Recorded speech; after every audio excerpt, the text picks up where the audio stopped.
Hey YouTube, it's me Joe, and I am back with another, live history reacts. Yes, we are back with LazerPig again.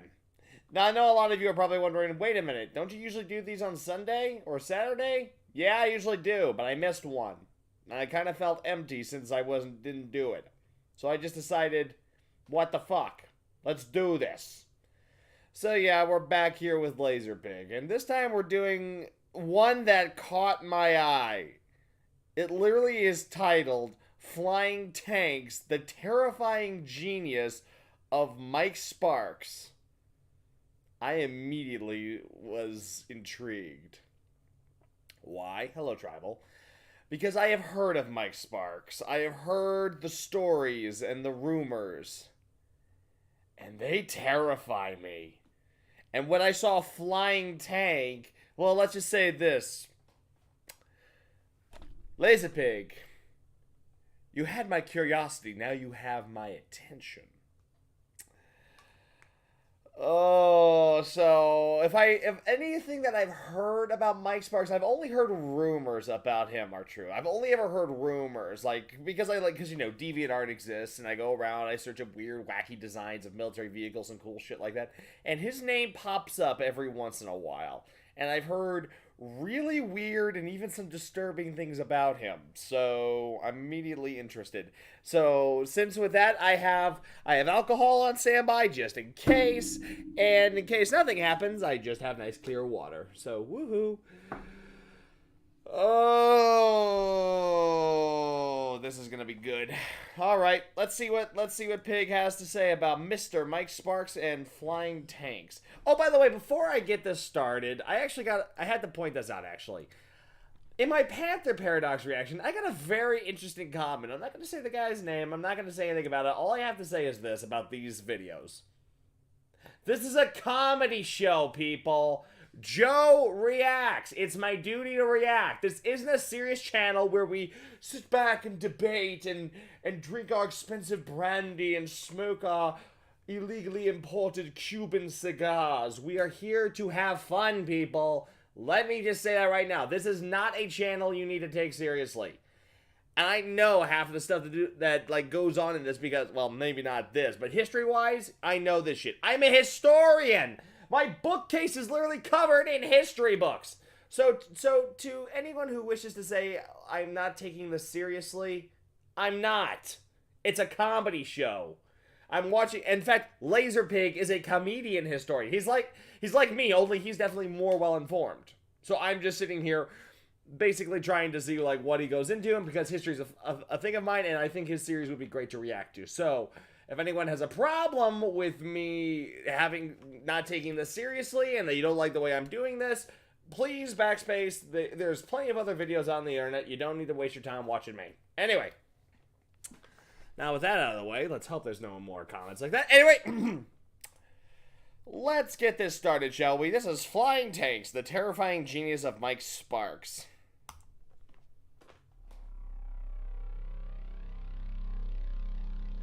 Since the dawn of time, man has sought to harness the great elements of power. Fire. Water. Gay. What? And armored warfare. Throughout history, the world's leading scientists have attempted to harness the power of these primal elements. Their dreams that one day, with these elements combined, tanks may take to the sky. But their attempts have always led to the clunky and the embarrassing. The world's leading minds tried, but time and time again, they failed. The world thought that such power was simply impossible, that no tank would ever be able to fly. Until now. Rising from the mystic deeps comes a man unlike any other, a true American, a man who has read a book, possibly even a second book, and mastered everything there is to know. The patron saint of the armchair tactician, the crown prince of the well why don't they just upgrade legacy aircraft crowd, former National Guard combat engineer and human can of Bud Light, Michael Mike Sparks.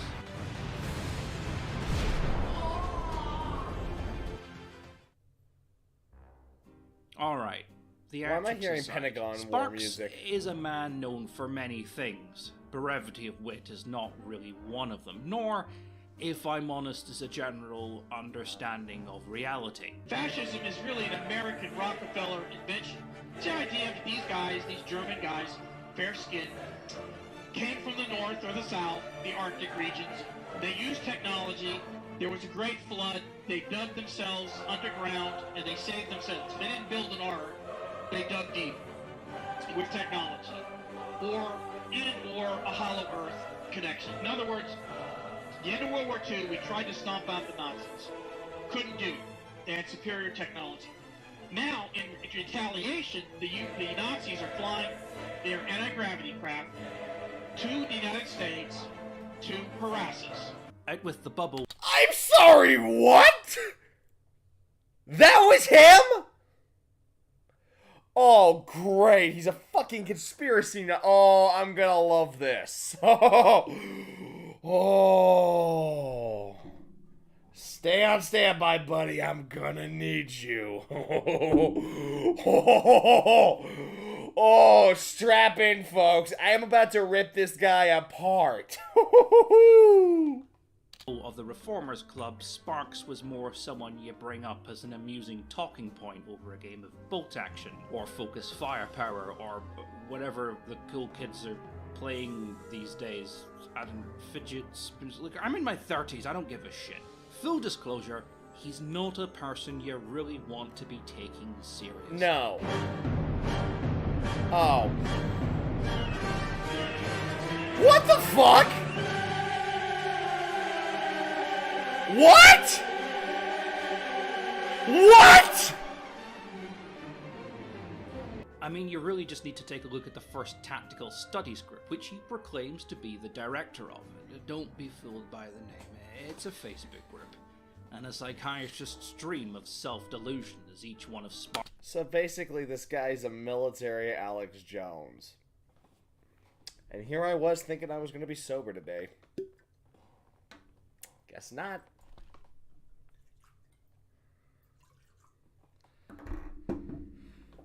To my liver, which has a lot of holes in it.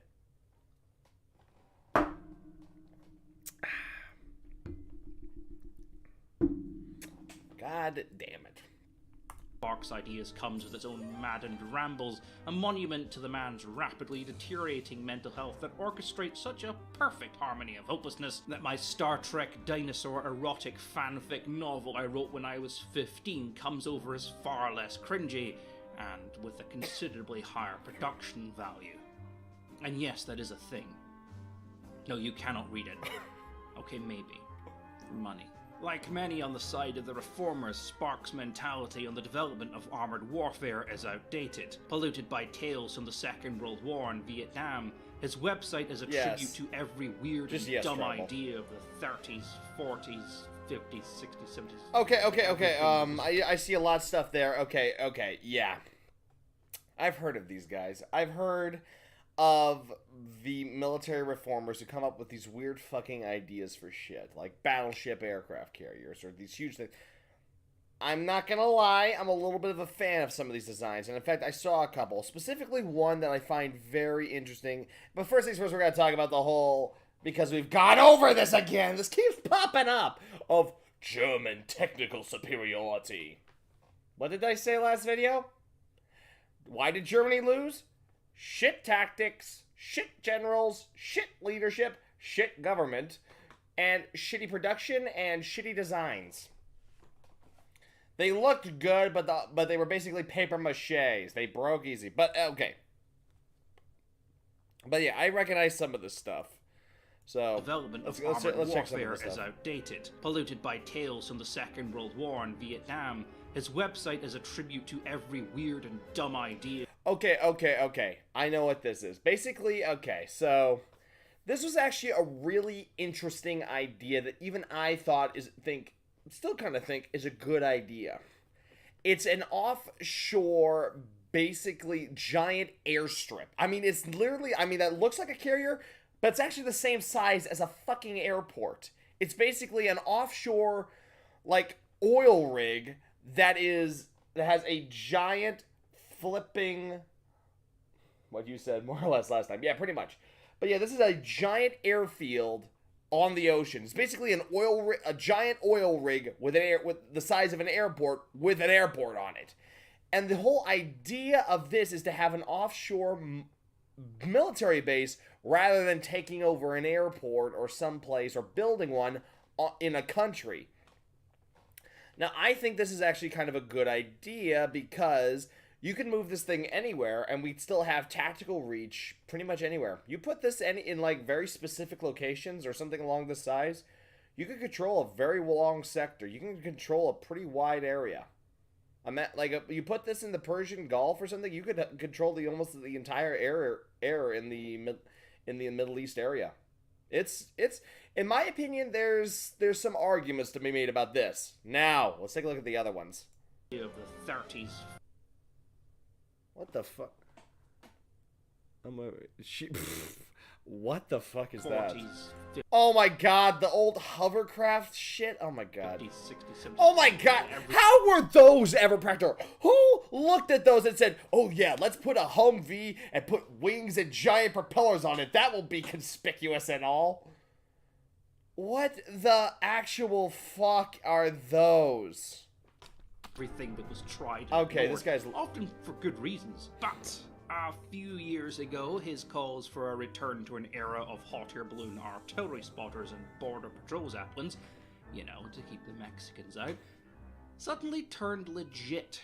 It was revealed the U.S. Army was considering launching robot-controlled airships as a replacement I remember to spy these. planes I and like them. observation craft. That project never got off the ground. No. But it did lead many to question. Okay, wow, I'm going to be stopping this video. Yeah, this is a video where I stop and talk about cool shit I found out about. Yeah, these airships are actually a pretty interesting idea. I think they're still kind of an interesting idea. Not as like a military bomber or anything like that, but definitely useful for like maybe cargo, long-term surveillance. I even think it could actually work in police, in like police force. Instead of having a little helicopter that will run out of fuel eventually, you got a hot air balloon that can loiter over a place and give tactical support. Hell, you can use them for cargo carrying. They can sure as hell lift shit, a lot of big shit, and land pretty much anywhere. There's a lot of potential in airships. Not in any military aspect. No, I don't expect to see any airship gunships anytime soon or ever. That's actually a really shit idea, but maybe as a cargo carrier. We'll see. Continue. Question if somewhere in Spark's rambling, insanity-driven website lay the next future weapon.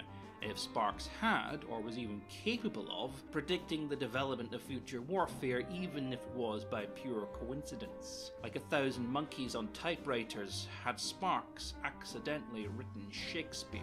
Now, Sparks' website is a product of the late 90s. Oh my god! More hyperlinks lead to entire sections of the website that are otherwise inaccessible had you not spent an afternoon clicking through a maze of opinionated rants. Think of it like the game Wiki Hitler, a game where you click the random button on Wikipedia 3 times and try to get from the page that you're on to Hitler in as little time as possible. I thought that was just a myth! A more advanced version where you try to get from former Ugandan dictator Idi Amin to, I don't know, the Chiquita Banana Lady. Thankfully you have me, who suffers on your behalf.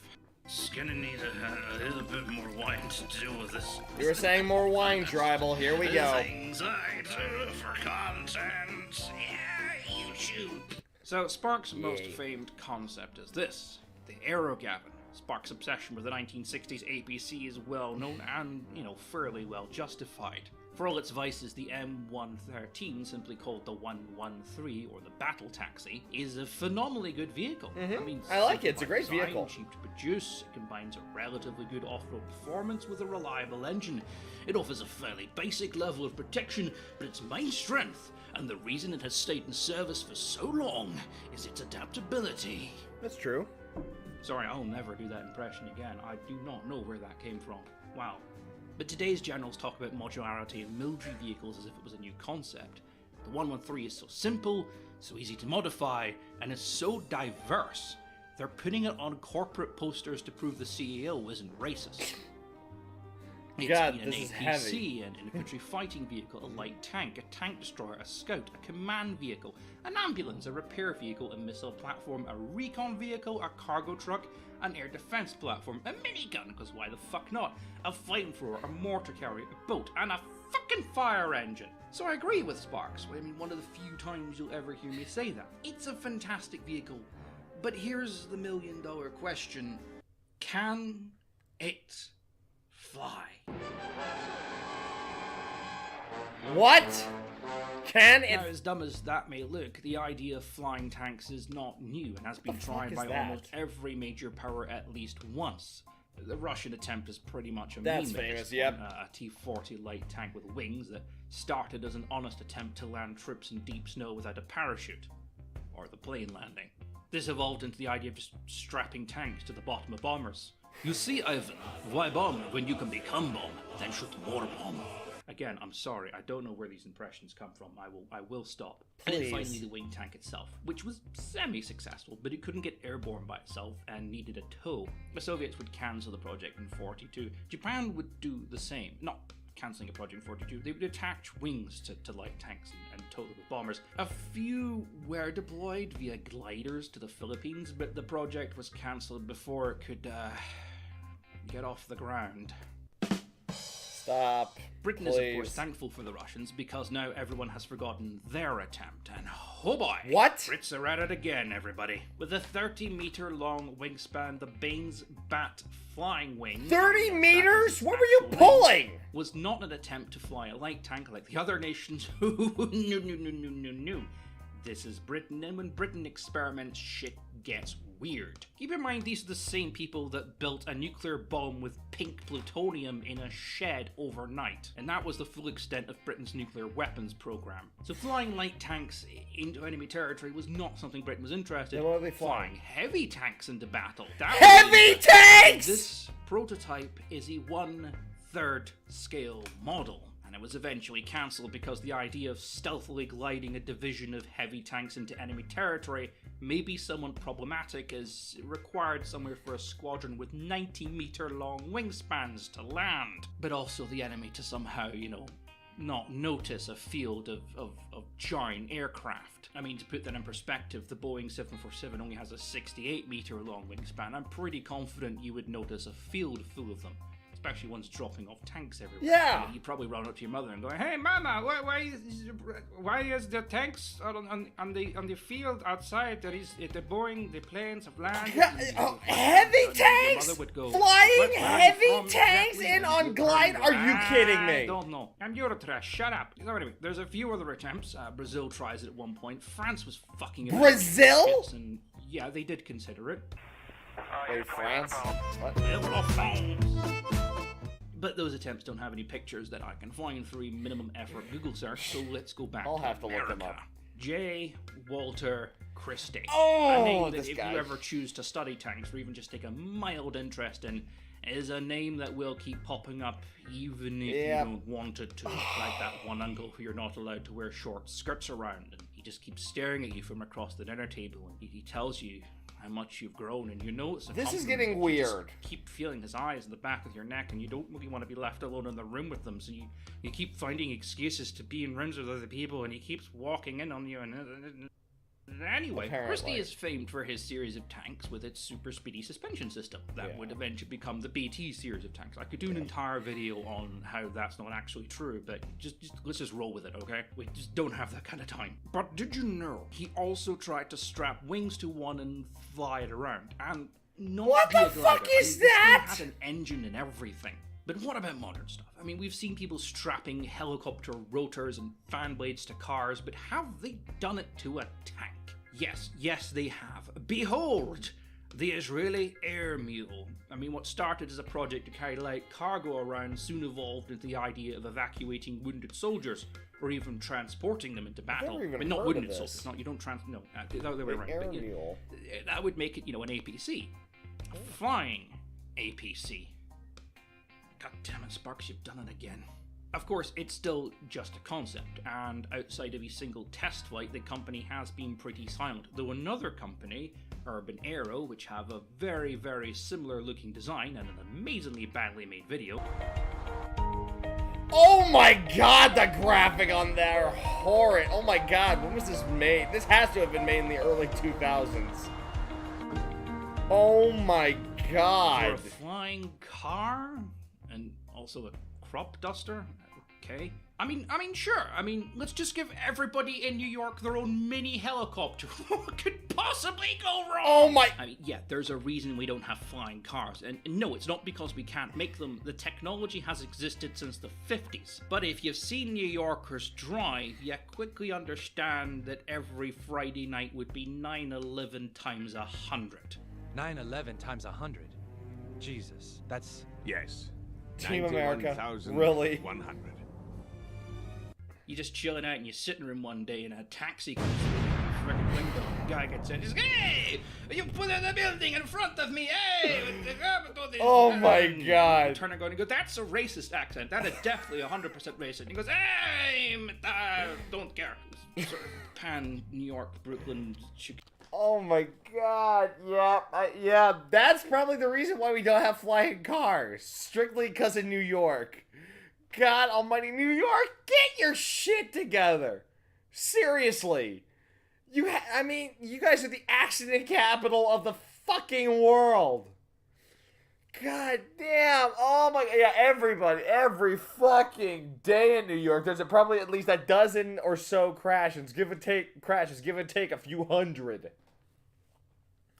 God, you add flying cars into the mix, you add flying cars and New Yorkers into a mix, you have got a recipe for fucking disaster. You're literally, it's gonna be fucking... God, everyone will have to go underground. It'll be like the Blitz all over again. They're coming... Oh shit, that one's coming down to the subway, everybody. Down to the subway. Fuck me. God, yeah, you know what? I think we should have flying cars, but they should not be allowed to be sold or used or operated in New York. That should be the law. That should be the law. Please. Please. Oh my god.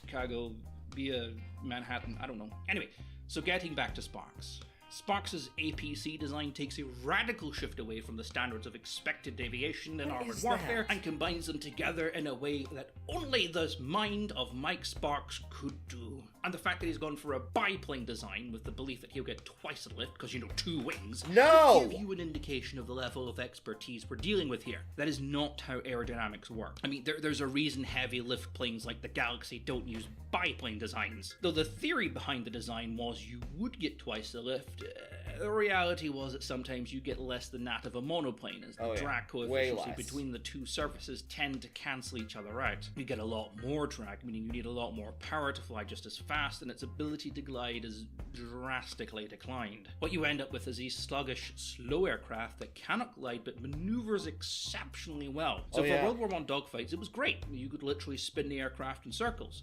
But in the modern day of speed, or perhaps if you were, say, building a glider, this is possibly the worst wing design. Yeah, biplanes were good for maneuverability, but not good for he understands the principal theory, but not the reality. The pros, but not the cons. And the pros of a biplane allow for a plane to be lighter, yet more structurally stable than a mono, as well as give it a considerably shorter takeoff speed. So things like the Russian AN-2 cargo plane, which needs to be as light as possible, and allow for more cargo, as well as operate at dirt tracks and short private runways. The biplane design works. But all of this is somewhat moot when you strap a 23-ton tank to the bottom of the chassis. The weight of an unladen AN-2 is 3.3 thousand kilograms.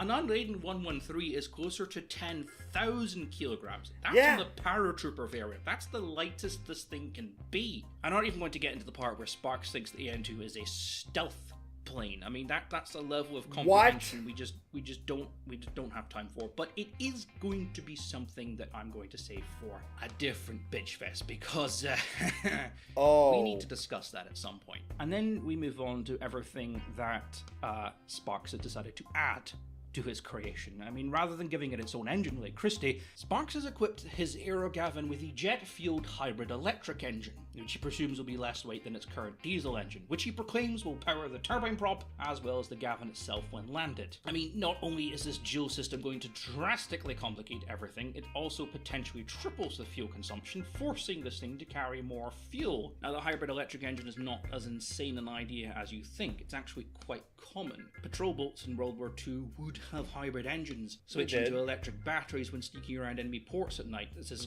greatly reduced the noise level. Ours, however, a reason electrical engines have yet to become mainstream in modern military. Fuel canisters, contrary to popular belief, don't explode when you shoot them. Lithium-ion batteries do. It's also easier to carry a couple of extra jerry cans than it is an extra battery or two. That's fair.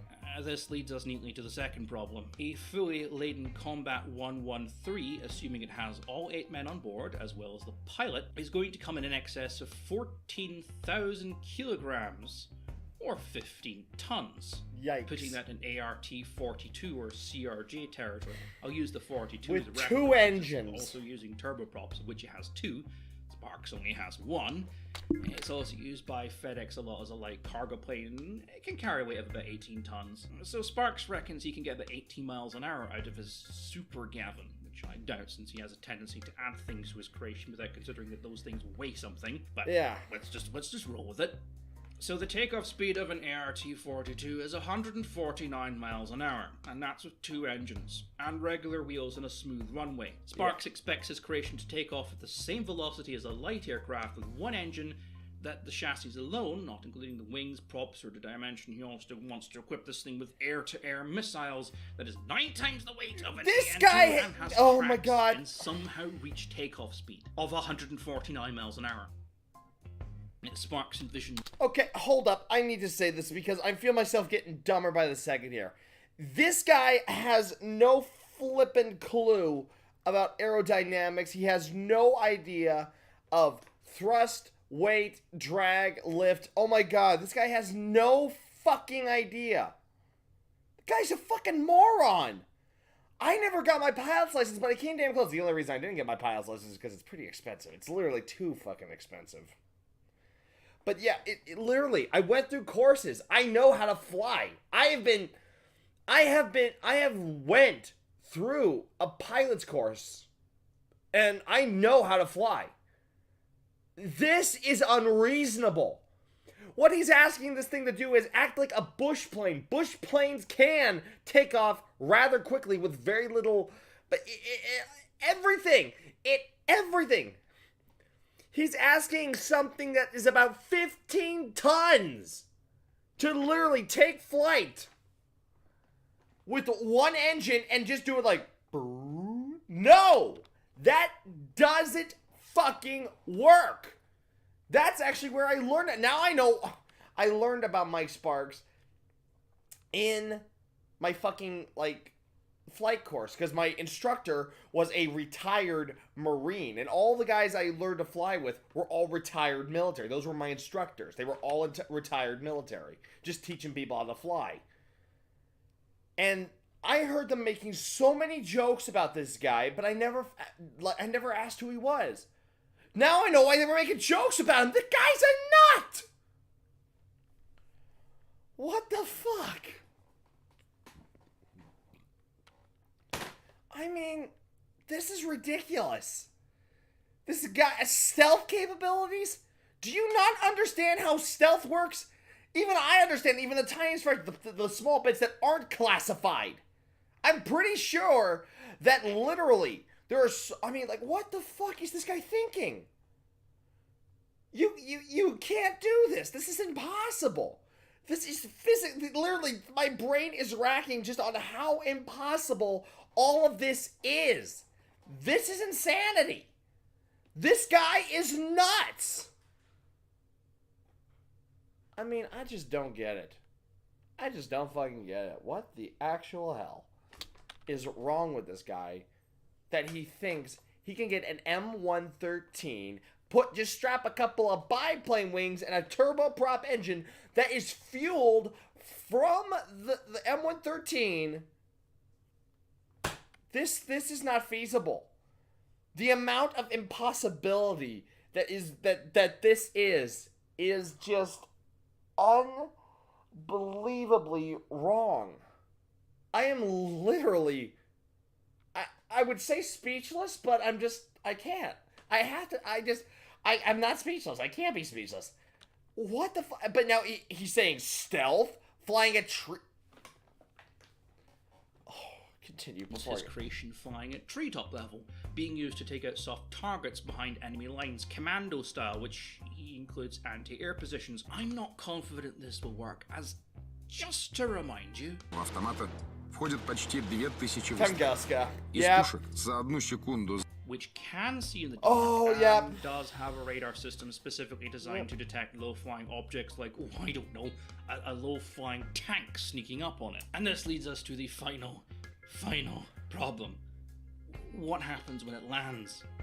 I mean, glider troops are not typically used anymore. Gliders are big and can be spotted more easily than a parachute. Yeah, they're They not need very large practical empty fields anymore. to land in. And if you're fighting insurgents, they typically hide in jungles or mountain cave systems, places a glider can't land. But let's say it does. Let's say that the 113, the Gavin now sheds its Why does it wings call it the and Gavin? moves off to its destination, leaving behind its props and 2 AIM-9 missiles. Like many people who dream up fantastic future weaponry, Sparks makes the mistake that battlefields are clean. However, No. if you ask any general who's actually saw combat, you know of the ever-present problem of civilians. Battlefields are not self-contained. Contrary to popular belief, people do live in them. Land a glider that disposes of its weapons when it lands, and that is going to attract some attention. And unless the Army Reclamation Service is following the AeroGavin around, those AIM-9 missiles are not likely going to be there when they get back. Yeah. Civilians will pick them up, take selfies with them, and even just take them home. Oh, There's yeah. also a strong chance they'll end up in the hands of the insurgents you set out to destroy, meaning not only have you armed them, you've also broken the Geneva Convention, Yep. as leaving bombs scattered around for civilians to find is a crime. A war crime. That's why disabled tanks that have no hope of being recovered are destroyed, meaning if those missiles do get left behind by the AeroGavin, they would have to be destroyed. And this can't be done on a timer, as again, civilians can wander into the area and pick them up, and a few moments later, you're responsible for the death of a bunch of teenage boys. What was that? What was that phrase you used? Like, moral compass? So what we have is a slow, low-flying tank that cannot reach its own takeoff speed, has to use old-school maps and compasses to find its destination, as it doesn't have a radar or GPS. The pilot has this tiny letterbox-sized viewing port to fly his unaerodynamic box around in. It's highly vulnerable to anti-air systems, aerodynamically unsound, and silently crashes into uneven terrain, which then blows up as it leaves to go on its stealth mission. So, long story short, is this gold? Does the AeroGavin work? No! No, it doesn't. Look at it! Did any part of you think this would work? Come on! Be serious. Fortunately for us, Sparks has created a handy video using advanced 3D models and graphics and sound to demonstrate how this... Oh, this I should gotta work. see. Now, I was planning just to shut up and let the video speak for itself, but sadly he thought to use the James Bond music in the background. I don't want a copyright strike on my channel, so the music is going to be done by me. Oh, brilliant. Enjoy. Alright, let's see this wonderful piece. Migs beware, AeroGavin. Migs? Oh my god!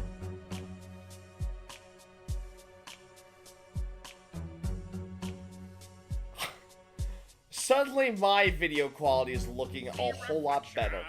On the water, more than darkness in the depths. See him surface and never a shadow. On the wind I feel his breath. What the fuck? Golden found his weakness. Jumping out? Are you ins- No time for sweetness, but a bitter kiss will bring him to his knees. You'll never know how I once shoot from the shadows as a child. You'll never know how it feels to be the one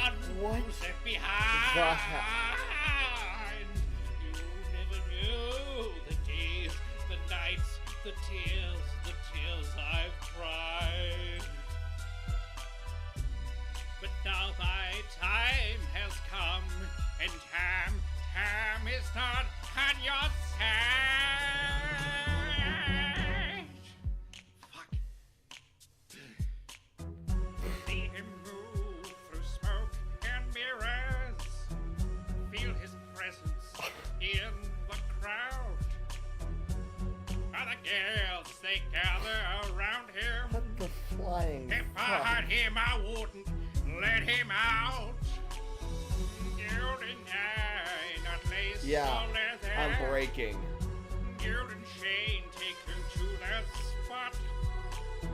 Golden eye, I'll show him forever. Will take forever to see what I've got. You'll never know how I watch you from the shadows as a child.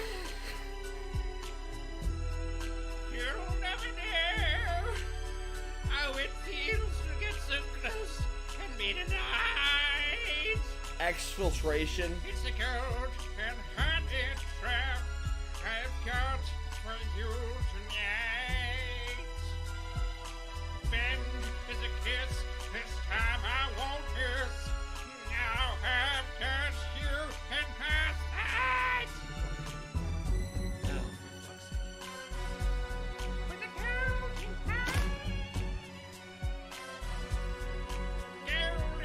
Golden eye. With a golden eye. Really? Golden eye. Star. You named your goddamn cat Star. Okay. Lieutenant James M. Oh, so that's the thing. Oh, okay. First of all, my videos suddenly look excellent. They look like they were directed by my fucking videos look like they were made by fucking Stanley Kubrick. My fucking videos look great.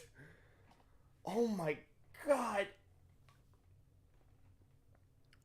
What the hell?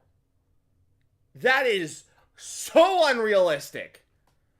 Oh my god. Like the level of stupidity I just watched. First of all, hostage rescue. Oh my. Hostage rescue. When you want to do that, you want to get... You don't want to show up in armored force because it leads to even more problems. It leads you to be even more conspicuous. Some people need... Oh, like literally... Oh my god. First of all, that thing is so fucking huge, it would be spotted immediately. It's so slow... I guarantee you, a kid could probably take it out with a slingshot. I mean, I have never in my life seen something so unrealistic. Suddenly, I don't believe my eyes. I don't. And not only that, you really don't think no one's gonna call their local law enforcement or military installation to say, oh, hey, there's a bunch of, armored vehicles flying towards us. You don't think that's going to call attention? The second they hear that, they're going to scramble everything. Fighter jets, gunships, anti-aircraft equipment. They're going to break out everything, and they will be ready for them. Oh my god. And not only that, yeah, for as much as I love the M113, it's only an armored personnel carrier. That thing isn't that well armored. An RPG could take it out. Oh my god. And then only using a small force? Yeah, using a small force to rescue hostages. That is a proper procedure. But only if you can get out of there fast. And that's why we use helicopters. In fact, we're getting to the point now, we have the technology to create stealth helicopters. So if there ever is another hostage situation, we can simply fly in with those stealth helis, get in, do what needs to be done, grab the hostages and get out, and the only time they'll ever know we were there is when their commander wakes up the next morning, walks in, sees all the guards he put on the hostages dead, and then all the hostages are gone. This guy is insane! God almighty! What? Is there anything left? Oh, I muted it. Fuck.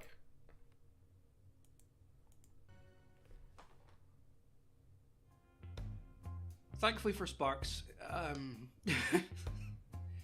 so thankfully for Sparks, his idea is unnecessary. Good. As there is something like it already in the field and has been widely in use since the end of the Second World War. Hovercrafts, It doesn't yeah. require a runway. They can land almost anywhere. It can carry machine guns, missile armaments, as well as troops like vehicles and even small tanks. It's fast, it's quiet, and many even have the same level of armor protection as the 113, or in some cases greater than.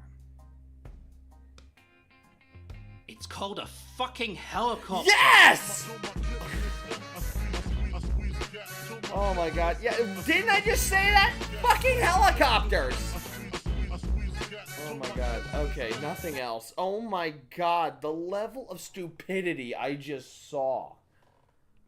I don't believe my eyes.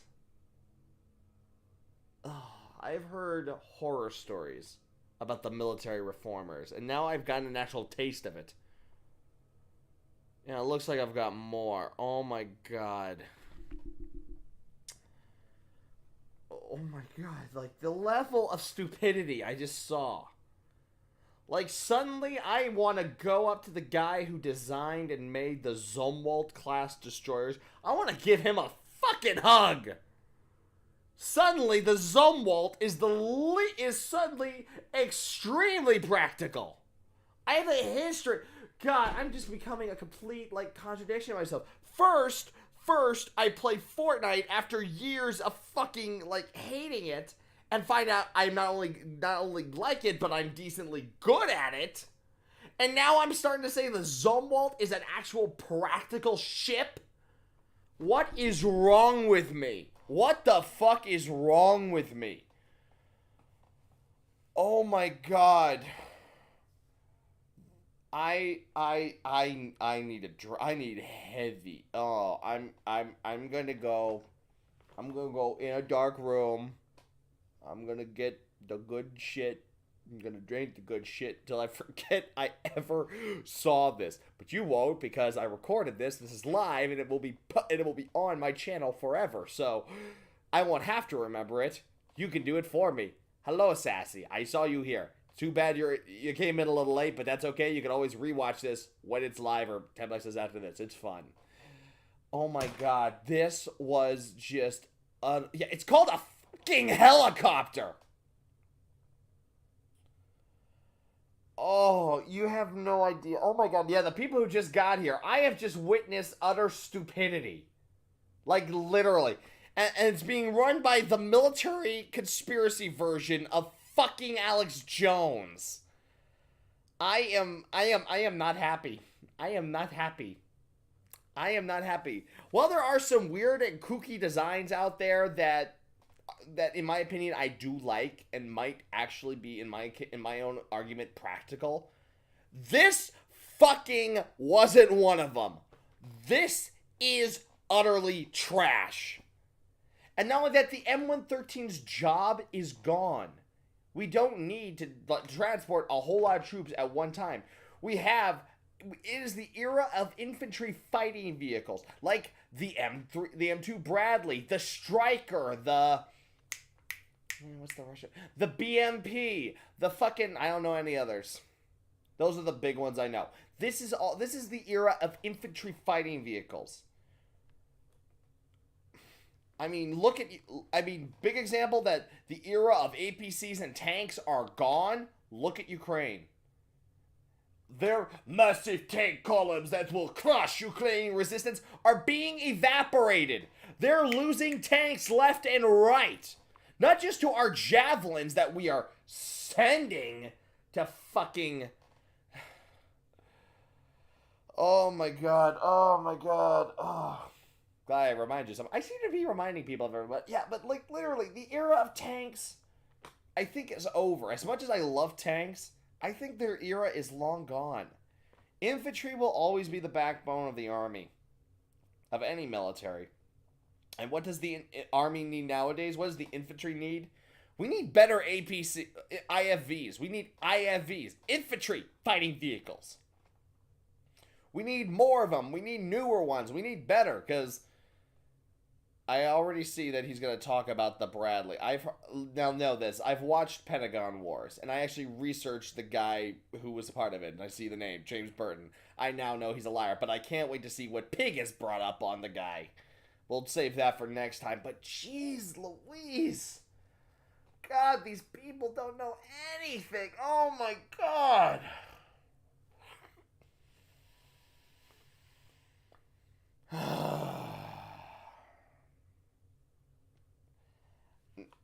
Thank you for watching. I need to go lay down and black out for a while.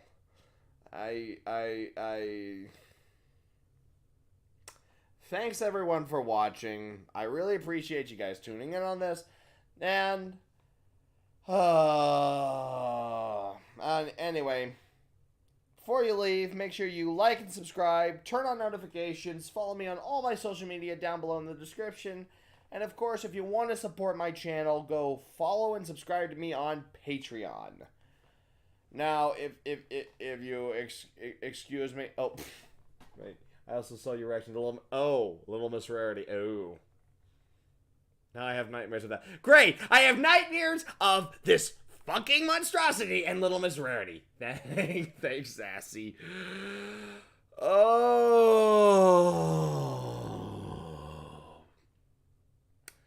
If you excuse me, I'm going to go die now.